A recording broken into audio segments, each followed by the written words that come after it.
Salut, salut mesdames et messieurs, bonsoir, bonjour ou bonsoir selon le moment où vous allez tomber sur cette vidéo.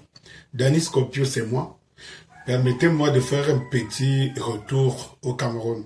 Et vous savez, à chaque fois que je traite une information dans un pays africain, parce que je suis panafricaniste du pur, mûr et dur, parce que je sais que c'est l'association. Tant que nous aurons une association de panafricanistes, des gens qui savent que le problème d'un pays africain est le problème de tous les pays africains. Donc, s'il faut résoudre des problèmes, il faut qu'on ait l'apport des uns et des autres, des Tchadiens, des Centrafricains, des Ivoiriens, des Maliens, des Guinéens. Il faut qu'on ait le plus pour pouvoir faire impact. Voilà. Donc, je reviens sur les cérémonies de canal, non, de, comment on appelle ça, du ballon d'or, voilà, camerounais. J'ai beaucoup entendu, assez entendu, des uns et des autres se prononcer, mais surtout, vous savez, c'est que c'est toujours le négatif qui parle le plus. C'est-à-dire que vous voyez un tapage médiatique. On essaye de faire un tapage médiatique plus que l'objet lui-même. C'est-à-dire qu'en fait, le ballon d'or, ce n'est pas lui qu'on célèbre, mais on célèbre un tapage médiatique autour du dénigrement du ballon d'or. Et par conséquent, parce qu'il y a un homme derrière qu'on veut absolument abattre et toucher et abattre l'homme qu'on appelle Samuel Eto'o. Je suis vraiment très frustré de savoir que les Camerounais ne sont pas prêts, comme beaucoup d'Africains d'ailleurs, ne sont pas prêts au changement. Le mal est dans nos cœurs, dans nos poumons. En fait, les gens ne se plaignent pas beaucoup parce qu'ils veulent le changement. Ils se plaignent parce qu'ils veulent être à la place de ceux qui sont à place. C'est tout. Mais en réalité, parce que vous ne pouvez pas comprendre comment dans le cerveau d'un homme réfléchi, il peut refuser le changement s'il ne vient pas de lui.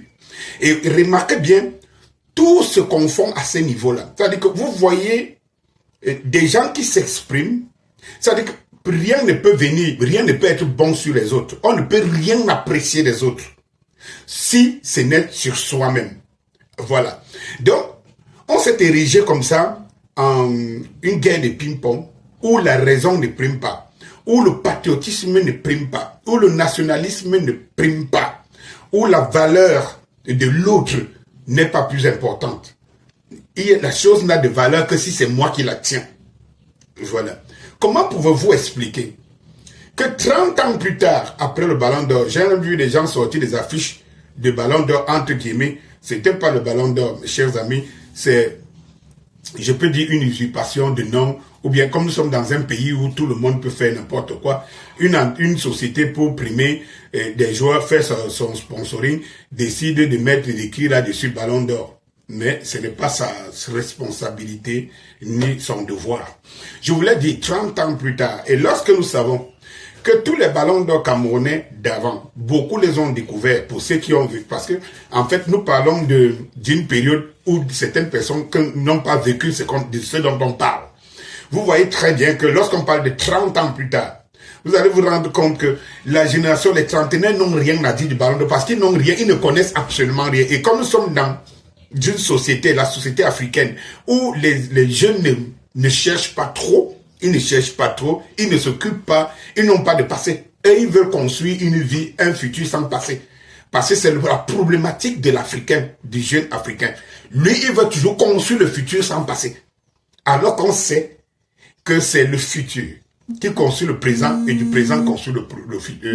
Non, le passé construit le présent et le présent va construire le futur. Et donc, et comme je disais, les jeunes d'aujourd'hui ne connaissent pas le passé, mais ils veulent construire le futur avec le présent sans passé. Donc, en eux, c'est les racines. Voilà. Donc, du coup, on parle, ils ne peuvent pas trop s'exprimer dedans. Donc, ceux qui s'expriment sont des cinquantenaires comme nous, des gens de quarantenaires, des gens qui savent ce que c'est que le ballon d'or camerounais bien avant. Alors, mes chers frères et sœurs, je voulais tout simplement exprimer ici, ou alors exposer le caractère complexe, jalousie, méchant des gens du Camerounais. Tout est méchant en eux, du Camerounais. Tout est méchant.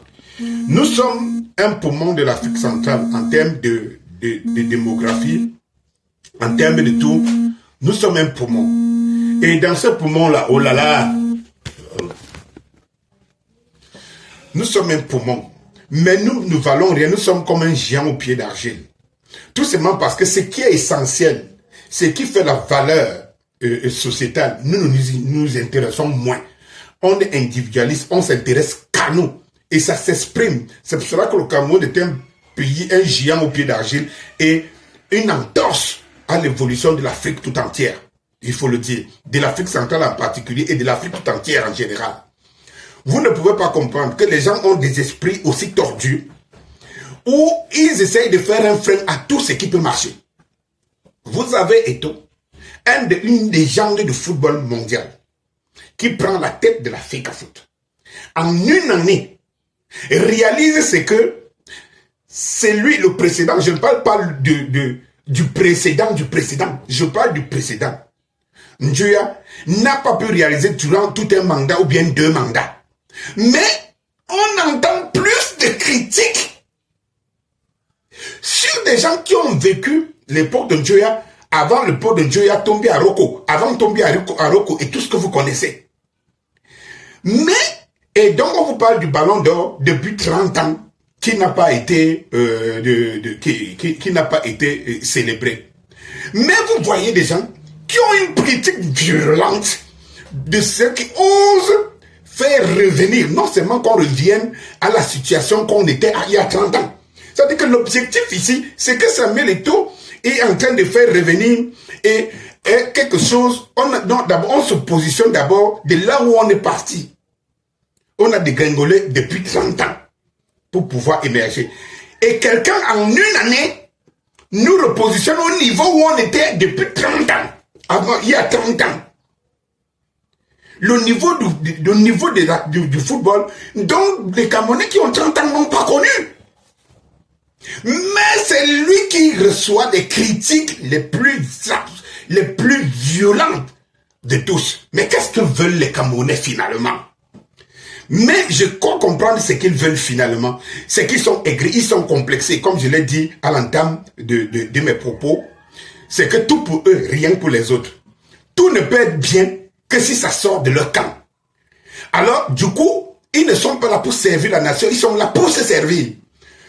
Eto'o est un exemple pur, mûr et dur.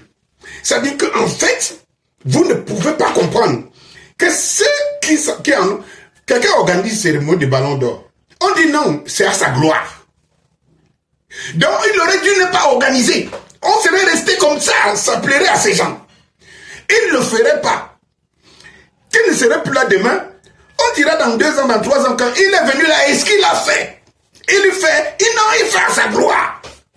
Quand vous pensez que, et c'est pour ça que je vous ai dit, les pays africains, et le Cameroun en particulier, a besoin d'un dictateur éclairé. Ça veut dire que quelqu'un qui ne vient pas là pour les émotions des gens. Quelqu'un ne vient... En fait, un homme comme Samuel Eto'o, on devait le comparer à son prédécesseur. Autant pour moi. Ça veut dire qu'en fait, lorsque vous prenez les rênes de quelque chose et que vous commencez à mener des activités, on vous compare à celui qui était avant. On dit, celui qui était avant a placé ici. Mais vous êtes en train de régresser ou bien vous n'avancez pas. Mais je ne comprends pas comment quelqu'un qui fait ce que les gens qui n'ont pas fait pendant 30 ans, ni son prédécesseur, il est plus critiqué que les prédécesseurs qui n'ont absolument rien fait. Dites-moi si ce n'est pas de la jalousie, si ce n'est pas de la méchanceté, c'est quoi? Et la plupart des temps, c'est que ceux qui critiquent sont ceux qui, la plupart du temps, ont été dans les anciennes directions, qui n'ont rien produit, et qui reçoivent l'assentiment des aigris d'aujourd'hui, qui ne veulent pas le progrès, les ennemis du progrès. Dites-moi si vous voulez faire progresser un pays comme le Cameroun. On veut rendre le Cameroun un Singapour de demain, qu'est-ce qu'il faut faire? Il y a des gens dont il faudra couper les têtes.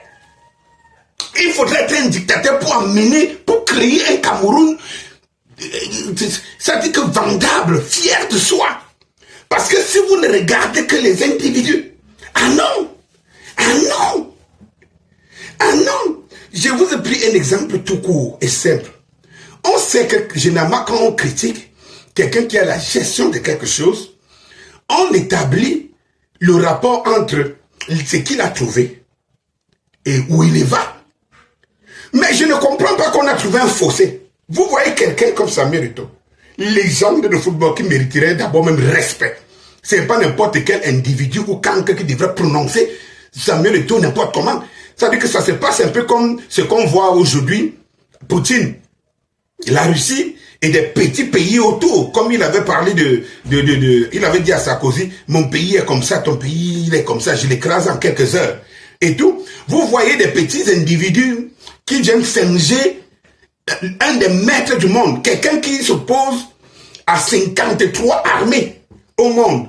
Et on se contente de bavarder, alors que ces mêmes gens dont on connaît des si violents n'aiment pas avoir de l'opposition. C'est-à-dire que s'ils avaient moyen, ils l'auraient déjà envahi la Russie. Ils l'auraient envahi. Mais ils font comme des femmelettes. Le pire ici, c'est que ceux qui critiquent le plus Samuel Eto'o et tout ça, ceux qui apportent des critiques sont généralement ceux qui n'acceptent pas de critiques sur ceux qu'ils supportent. C'est le paradoxe. C'est-à-dire que vous êtes dans une société où vous avez des gens qui sont des maîtres de la critique. Ça veut dire que lorsque vous n'êtes pas pour leur clan, ils vous disent de ne pas s'intéresser à leur clan. Ils vous disent qu'on ne t'a pas appelé pour parler de leur clan. Mais ils sont des plus puissants pour donner des leçons, interpréter. Je ne comprends pas, mes chers frères, je vais m'arrêter là. Comment se fait-il qu'on puisse autant critiquer quelqu'un qui fait autant de choses? Et je peux comprendre. On parle parfois aux abrutis et aux ignorants qui ne savent pas ce que était le football il y a 30 ans dans ce pays. Ça veut dire que vous vous rendez compte que ceux qui prêtent même l'oreille à ces gens d'individus mal intentionnés et que parfois ils n'arrivent pas à convaincre. Mais comme ils n'arrivent pas à convaincre, ils s'enfoncent du jour au lendemain pour vouloir démontrer qu'ils ont raison. Ils ne se sont pas trompés ou alors il faut qu'on les croie. Alors ils sont là, ils dorment, ils ratissent, ils ne dorment pas la nuit. Ils ratissent, ils rêvent, ils cherchent quelque chose, une salissure, une petite boue sur le talon de Samuel Eto'o pour dire, vous voyez ce que je vous dis tous les jours, vous voyez. Mais tu te poses la question, ces gens-là n'étaient pas là au temps de Tombi Aroko, ces gens-là n'étaient pas là au temps de Njoya. Mais attendez un peu, lorsque vous critiquez, ils n'étaient pas là, ils étaient là. Pourquoi ils n'avaient pas une si grande critique? Et pourquoi? Cela veut dire qu'ils ont un agenda caché. Si c'est la personne qu'on prendrait là aujourd'hui, on mettrait là l'Africa Foot. Ce sera du fanatisme et du hooliganisme pur, mûr et dur. On supporterait sans embâche. On a vu ici des gens dans certains camps qui ont glissé, qui quittent vraiment des artistes qui disaient qu'ils étaient du tel côté, de tel camp, qu'on a vu glisser de l'autre camp, mais dont on a donné une caution pour démontrer que vraiment, ils sont trop stratèges.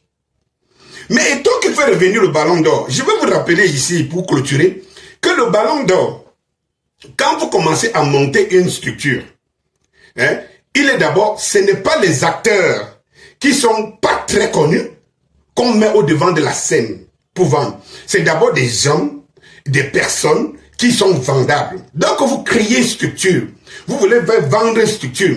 Même les entreprises qui sont là à côté prennent toujours des stars, prennent des comédiens connus, prennent des stars de cinéma connus, prennent des musiciens, des chanteurs pour vanter, pour mettre au devant de la scène. C'est ces gens-là qu'on appelle des mascottes. Donc lorsque vous voulez valoriser une structure, vous mettez d'abord au devant de la scène des mascottes. Parce que ce sont ces mascottes-là qui vont donner une dynamique à la chose qui permettra en sorte que les acteurs demain soient valorisés. Parce qu'au départ, les acteurs, ils ne sont pas connus. Lorsqu'on nous a parlé des anciens ballons d'or ici, les Oman Biyik et tout ça, le monde a découvert les talents des Oman Biyik et tout ça. Lorsque Oman Biyik a marqué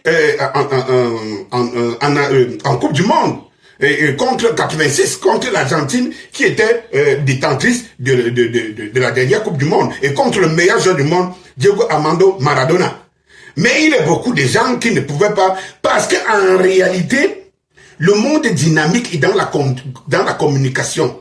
Il y a d'abord l'image qu'on vend, et derrière l'image, on vend un produit. Donc, pour ceux qui se posent la question, parfois, pourquoi le produit n'est pas mis en avant? Non, pour que le produit soit vendu, il faut qu'on sache qui est derrière le produit. Il faut déjà qu'il y ait une image, quelque chose qui fasse en sorte que le produit, lui, il y ait du regard sur le produit. C'est le B.A.B.A. du marketing. On ne l'apprend pas. Donc, ceux qui disent, Samuel Eto'o, c'est de lui qu'on parle, mais on devrait parler de qui? Puisque si on parle de ballon d'or aujourd'hui, si on disait qu'on ne parle que de ballon d'or camerounais et qu'on ne fait pas exprimer les légendes comme de Samuel Eto'o, ça passerait sous silence. Il y a beaucoup d'événements qui passent sous silence parce qu'on regarde qui est derrière, qui est vendable, qui vend. Et tout. Le football camerounais est mort depuis. Les gens n'allaient plus dans le stade. Il y a un engouement dans le football aujourd'hui qui n'existait pas avant.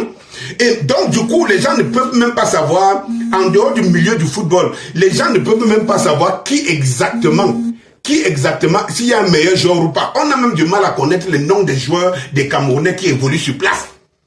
Et donc, si on lance un événement, si on veut donner une image au football camerounais et au ballon d'or et recréer de la compétitivité, il faut déjà d'abord qu'on mette au devant de la scène l'image de certaines personnes, de certaines icônes, qui sont des mascottes, qui vont vendre cet événement.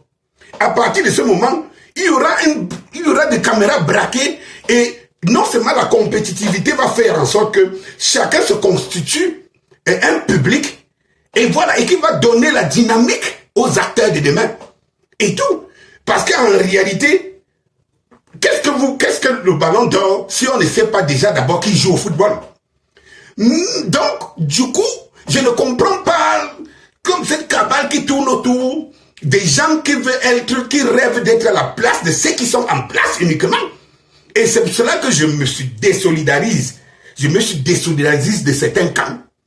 Donc, qui veulent prendre des gens en otage et aller dans une guerre où on ne parle pas avec des arguments, mais on parle avec la force. Ça veut dire, si on réussit à dominer l'adversaire, on prend la place. Mais on ne va pas pour servir la République. Nous, on est là pour servir la République. Et chaque personne qui servira la République, j'ai encore croisé un de mes anciens sujets, un de mes anciens artistes, qui a été produit par mon label hier, où il m'expliquait comment se fait-il que les choses sont devenues plus dures. Il s'est même battu avec une autre équipe, il a sorti le produit, mais il a compris que la musique au Cameroun, c'est un problème. Et je lui ai dit, si on avait un Samuel Eto'o qui venait révolutionner la pluie, il me dit, effectivement, il nous faut un Samuel Eto'o. Donc, les gens qui ne veulent pas le progrès, mais qui vous donnent l'impression que le progrès, ils le veulent, sont des menteurs, des usurpateurs. Et ces gens, il faut se désolidariser d'eux. Ils sont méchants. Ils vous donnent l'impression qu'ils sont bons. Ils peuvent vous convaincre, vous les trentenaires là, parce que vous ne savez pas de quoi on parle. On parle de football, on parle de ballon, vous ne savez pas, vous n'avez pas vécu. Et comme vous n'avez pas le vécu, vous ne pouvez pas mieux apprécier le présent. Voilà. Mais ma vidéo était un rappel. Bonjour.